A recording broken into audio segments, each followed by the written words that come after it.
Titanic जहाज को लेकर इस बात से तो हम सभी वाकिफ हैं कि वो अपने समय का सबसे बड़ा जहाज था और आइसबर्ग से टकराने से समुद्र में डूब गया। हालांकि इस घटना को 100 साल से भी अधिक समय बीत गया है, लेकिन अभी तक ये लोगों के बीच चर्चा का विषय है। हर कोई जानता है कि इस जहाज के साथ क्या हुआ था, लेकिन क्या आपने ये सोचा है कि इतनी टेक्नोलॉजी विकसित होने के बावजूद आज तक इस जहाज को समुद्र से बाहर क्यों नहीं निकाला गया? क्या आप जानते हैं कि आखिर ऐसी क्या बड़ी वजह है? नहीं ना? तो कोई बात नहीं, क्योंकि इसका जवाब हम आपको इस वीडियो की मदद से देने की कोशिश करेंगे, इसलिए गौर से सुनिएगा। टाइटैनिक जहाज 15 अप्रैल 1912 को उत्तरी अटलांटिक महासागर में डूब गया था, लेकिन शायद आप ये नहीं जानते होंगे कि लगभग 70 साल तक किसी को भी इस बारे में खबर नहीं थी कि आखिर गहरे समुद्र में टाइटैनिक जहाज कहाँ पड़ा है, उसकी क्या हालत है। बता दें कि अमेरिकन नेवी ऑफिसर रॉबर्ट बल्यार्ड और उसकी टीम ने इस जहाज को खोज निकालने का बीड़ा उठाया। बल्यार्ड ऐसे शख्स थे जिन्होंने पहली बार 1885 में टाइटैनिक जहाज को खोज निकाला। बताते हैं कि टाइटैनिक का मलबा न्यू फाउंडलैंड के किनारे से 600 किलोमीटर दूर साउथ ईस्ट में मिला था। हालांकि दोस्तों, जहाज की खोज तो कर ली गई, लेकिन अब इस जहाज ने दुनिया के सामने ऐसे कई सवाल खड़े कर दिए जिनका उत्तर किसी के पास नहीं था। एक बड़ा सवाल ये था कि इस जहाज को अभी तक बाहर क्यों नहीं निकाला गया और इसे बाहर कैसे निकाला जाए। आपको याद हो तो विशालकाय टाइटैनिक जहाज जब डूबा था तो उसके 2 हिस्से हो गए थे। वो 12,500 फीट यानी करीब 4 किलोमीटर की गहराई में समुद्र में पड़ा था। एक रिपोर्ट के मुताबिक जब ये जहाज समुद्र में डूबा था तो कहीं से भी टूटा फूटा नहीं था, एकदम साबुत था। फिर समुद्र में जाने के बाद उसके 2 हिस्से कैसे हो गए?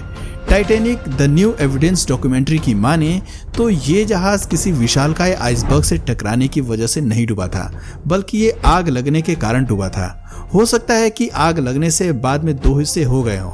आपको बता दें कि इस आलीशान जहाज से तमाम जरूरी चीजें जैसे ज्वेलरी, मेटल, चीनी मिट्टी के बर्तन आदि सामान बाहर निकाल लिया गया था, लेकिन अफसोस टाइटैनिक जहाज को समुद्र से बाहर नहीं निकाला गया। कुछ लोगों का मानना है कि अगर इस जहाज को समय रहते बाहर निकाला जाता तो टाइटैनिक जहाज के रहस्यों से भी पर्दा उठ जाता, लेकिन बदकिस्मती से ऐसा नहीं हुआ। जब वर्तमान में हमारे पास इतनी बेहतर टेक्नोलॉजी है तो आज तक इसे बाहर क्यों नहीं निकाला गया? हर किसी के मन में ये सवाल कौंध रहा है। हालांकि ऐसा बिल्कुल नहीं है कि इस जहाज को निकालने के लिए कोई कोशिश नहीं की गई। काफी शोध से पता चला कि वैज्ञानिकों ने इस जहाज को बाहर निकालने के लिए तमाम तरकीबें निकाली, लेकिन असफल रहे।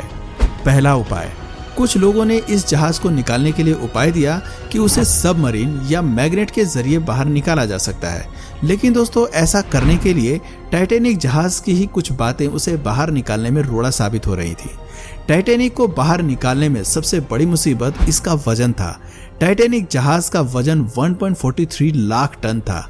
जब इतने वजनी जहाज को बाहर निकाला जाता तो पानी का दबाव भी इस कार्य में बाधा पैदा करने से पीछे नहीं रहता, क्योंकि वाटर प्रेशर की वजह से इस जहाज का वजन और अधिक हो जाता। जैसा कि ये जहाज 3,750 मीटर की गहराई में समाया हुआ है और इतनी गहराई में पानी का प्रेशर काफी ज्यादा होता है। एक अनुमान के मुताबिक समुद्र में इतनी गहराई में केवल 1 स्क्वायर सेंटीमीटर हिस्से को बाहर निकालने के लिए लगभग 392 किलोमीटर की ताकत की आवश्यकता पड़ेगी। आपको बता दें कि उस दौरान ना तो इतनी दमदार कोई सबमरीन थी और ना ही कोई मैग्नेट। आपको सुनकर हैरानी होगी कि 21वीं सदी के शुरुआती समय तक भी किसी के पास इस जहाज को बाहर निकालने का कोई ठोस आइडिया नहीं था। लेकिन ऐसा भी नहीं है कि खोजकर्ता हाथ पर हाथ रखे बैठे हुए थे। उन्होंने टाइटैनिक जहाज को समुद्र से बाहर निकालने के लिए कुछ सुझाव दिए।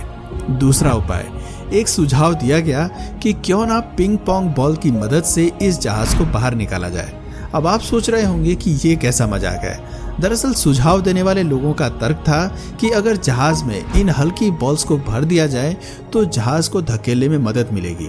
लेकिन इतना निराला आइडिया देने वालों को ये बात याद ही नहीं रही कि पानी में पहुंचते ही ये लाइट वेट बॉल्स दबाव की वजह से ही फट सकते हैं।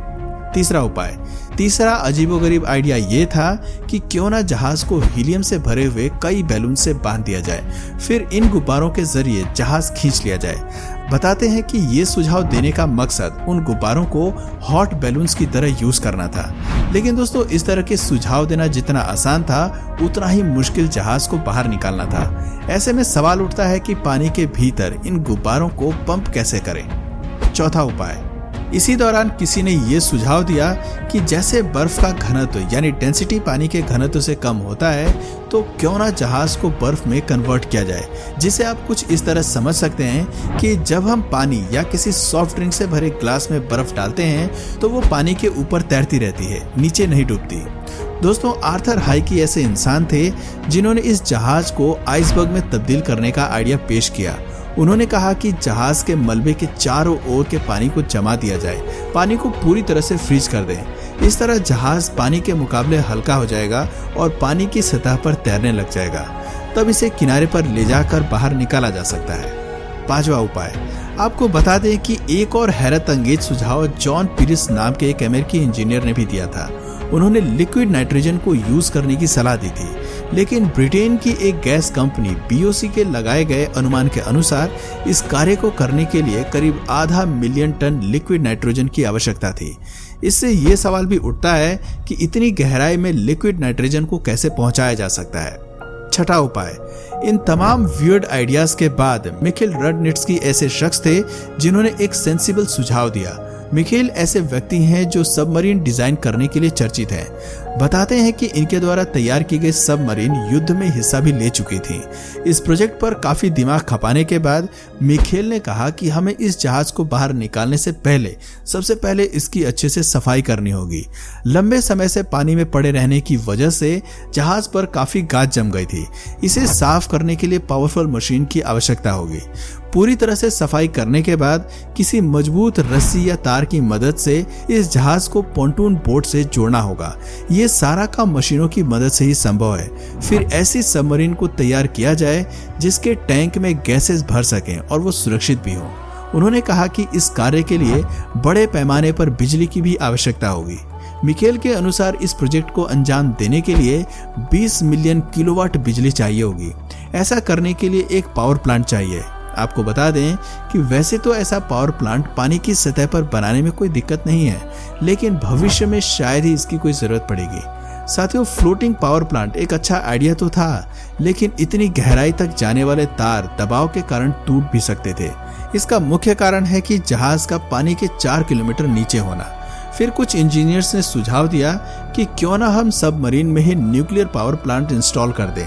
दोस्तों, इस प्रोजेक्ट पर काफी सारे विचार विमर्श करने के बाद इसे रोक दिया गया। ऐसा करने के पीछे बड़ी वजह अच्छा बजट और एडवांस मशीनरी का अभाव था। इस तरह टाइटैनिक जहाज को बाहर निकालने के लिए कई सुझाव दिए गए, लेकिन कुछ तो पैसों की कमी की वजह से इसे रोक दिया गया, तो कुछ तकनीकी चुनौतियों के कारण छोड़ दिया गया। एक अहम सवाल ये भी बनता है कि आखिर इस जहाज को बाहर निकालने की इतनी जरूरत क्यों है, जबकि तमाम कीमती और जरूरती सामान तो बाहर निकाल ही लिए गए। आप खुद ही सोचिए, अगर कोई कंपनी या इंसान इस जहाज को बाहर निकाल भी लेते हैं तो क्या वो इस कार्य में लगने वाली लागत को वसूल कर पाएंगे? शायद नहीं।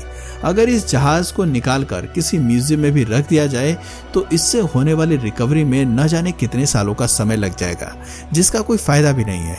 इस लिहाज से शायद ही कोई इतना बड़ा जोखिम लेगा।